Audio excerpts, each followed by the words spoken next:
राधे राधे, जय श्री कृष्ण। दोस्तों, किशोरी क्रिएशन से मैं सपना शर्मा आप सभी का हार्दिक स्वागत करती हूँ आपके अपने चैनल पर।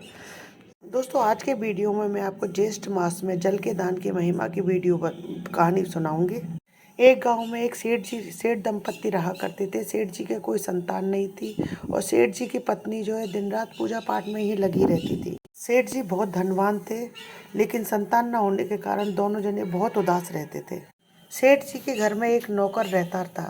सेठ जी उस पर बहुत विश्वास करते थे। वह एक दिन सेठ जी को परेशान देखता है, तब वह लड़का सेठ जी के पास गया और सेठ जी से बोला, सेठ जी आप संतान के लिए बहुत परेशान रहते हैं। मैं एक बाबा को जानता हूँ, अगर आप कहें तो मैं आपको उसके पास ले चलता हूँ और वह बाबा जो है आपकी समस्या का कोई ना कोई हल अवश्य निकाल देंगे। अगर आप वहाँ पर नहीं चल सकते, अगर आप कहें तो मैं उन्हें स्वयं ही आपके पास ले आऊँ। सेठ जी ने कहा, मैं तो बहुत निराश हो गया हूँ, पर अगर तुम्हें लगता है कि इससे शायद कोई फायदा होगा तो तुम उन्हें बुला लाओ। अब कुछ दिन बाद वह नौकर साधु बाबा को लेकर के सेठ जी के घर आया। साधु बाबा ने पहले तो सेठ जी का हाथ देखा, फिर उनकी पत्नी का हाथ देखकर, दोनों के हाथ देखकर बताया कि बेटा, आपके नसीब में तो संतान का सुख है ही नहीं है। अब साधु बाबा की जब सेठ सेठानी ने बात सुनी तो दोनों जने जो है बिलख बिलख कर रोने लगे।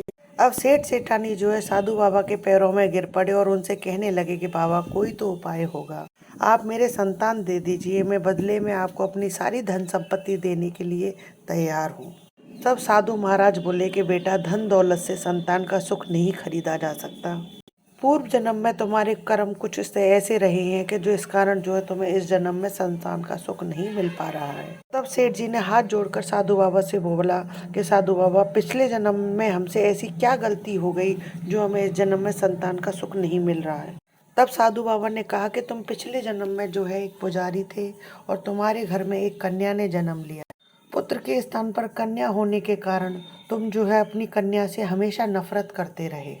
जब वह कन्या 5 वर्ष की हुई तो वह कन्या एक बार अचानक बहुत बीमार हो गई, लेकिन तुमने उसका कहीं पर भी कोई इलाज नहीं करवाया और वह कन्या जो है मर गई।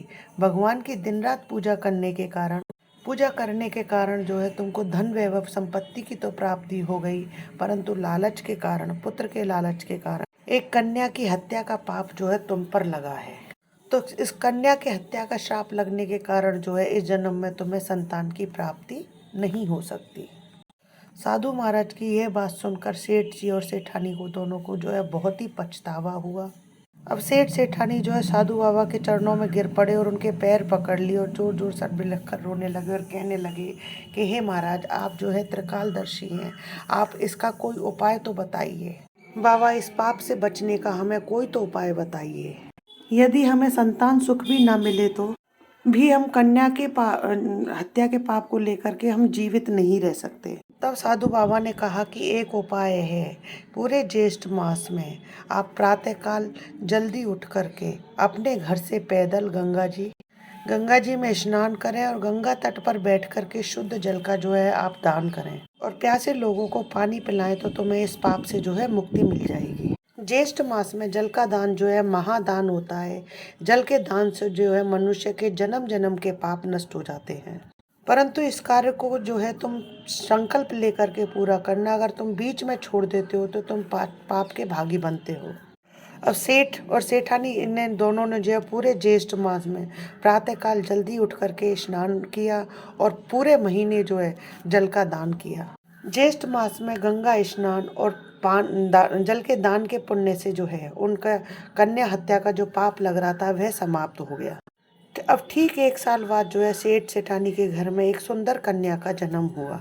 इस प्रकार जाने अनजाने में हुए पापों से मुक्ति पाने के लिए जल का दान अवश्य करना चाहिए। तो दोस्तों, ज्येष्ठ मास अभी चल रहा है। अगर आपने भी अब तक ज्येष्ठ मास में जल का दान नहीं किया है तो निर्जला एकादशी आने वाली है। उस दिन आप ज़्यादा कुछ नहीं कर पाए तो 1 मटकी पानी लेकर के आप मंदिर में या किसी ज़रूरतमंद को अवश्य दान करें, जिससे आपके सभी मनोरथ पूरे होंगे। दोस्तों, आशा करती हूँ आपको मेरा ये वीडियो पसंद आएगा।